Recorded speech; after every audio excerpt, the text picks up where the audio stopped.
जय करोली शंकर महादेव की जय हो। मित्रों, मेरे गुरु जी को मैं दंडवत प्रणाम करती हूँ और अपने गुरु माता जी को दंडवत प्रणाम करती हूँ। तो अब वनडे हवन वालों, एक आप बात सुन लो कि अब वनडे हवन में बिल्कुल भी पैसे नहीं लगेंगे, क्योंकि अभी बहुत सारे गुरुओं की कंट्रोवर्सी हो रही थी। तो हमारे गुरु जी भी जो एक है ना कि कचहरी, आपकी कचहरी में गुरुदेव आए थे, तो उनसे एक लेडी ने कंट्रोवर्सी में पूछ लिया कि आपके धाम में बहुत ज़्यादा पैसे लगते हैं, आप लुटेरे हैं, ऐसा उन्होंने बोला। तो गुरुजी ने उन्हें बहुत तेज़ी से बोला भी कि आप ये जो लूट वाला शब्द है वो वापस लीजिए। तो हाँ, उन्होंने फिर वापस भी लिया कि आई एम सॉरी, मुझे ऐसा नहीं बोलना चाहिए। तो गुरुजी ने बोल दिया कि आप पूरा जो जजमेंट, जो भी वहाँ का बजट है, तो देखो पैसे तो लगते हैं, हम भी मानते हैं कि पैसे बहुत लगते हैं, ताकि उन गरीबों की भी हेल्प हो पाए कि जो मतलब कम प्राइस में भी वो अपना काम करवा पाएँ।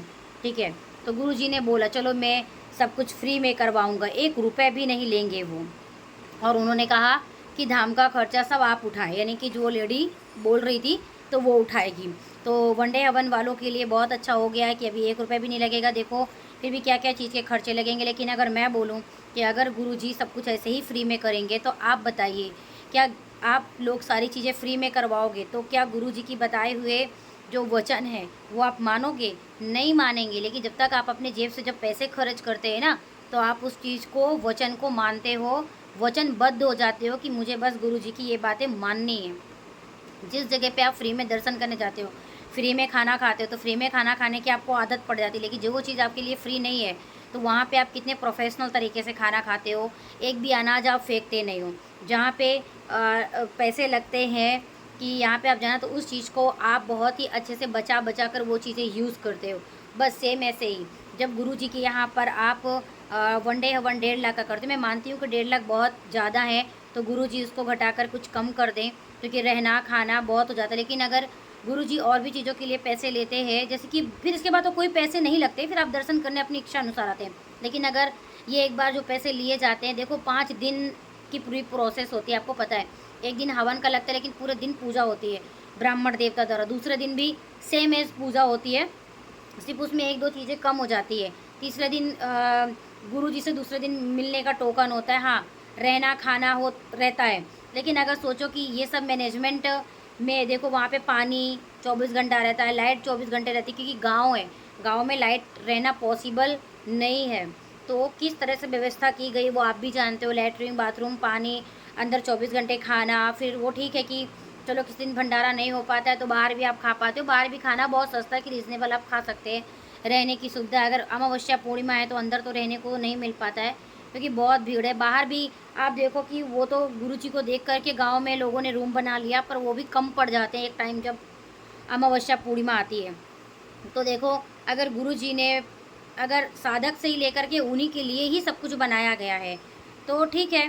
पर आप लोग का भी कहना ठीक है कि पैसे ज़्यादा तो पैसे तो कम होना चाहिए, लेकिन मेरा भी मानना है कि अगर जब पैसे कम ही लेंगे तो भी ठीक है।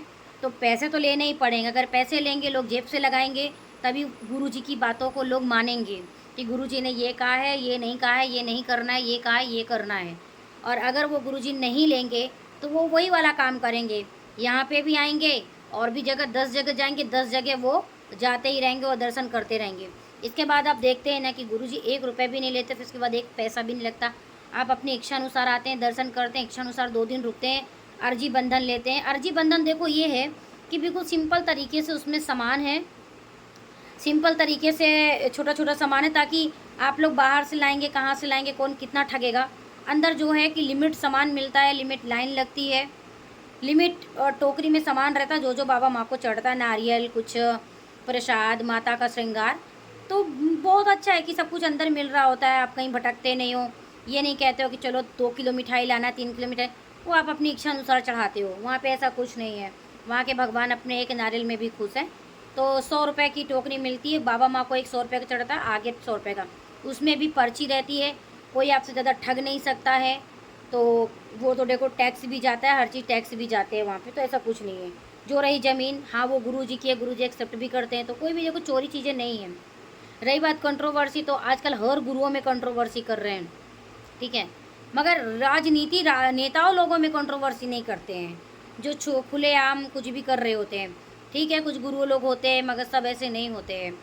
तो उन सब चीज़ों में करना चाहिए। जो बिल्कुल सत्य चल रहा है उसमें नहीं करना चाहिए। लेकिन ठीक है, जहाँ तक कुछ मानने की बात है वहाँ कुछ ठीक है। तो आप लोग का क्या विचार है? जहाँ पे मेरी गलती हुई हो मुझे क्षमा कीजिएगा। और भाई मुझे अपने गुरु से बहुत ज्ञान मिलता है, हम गुरु के लिए ही है।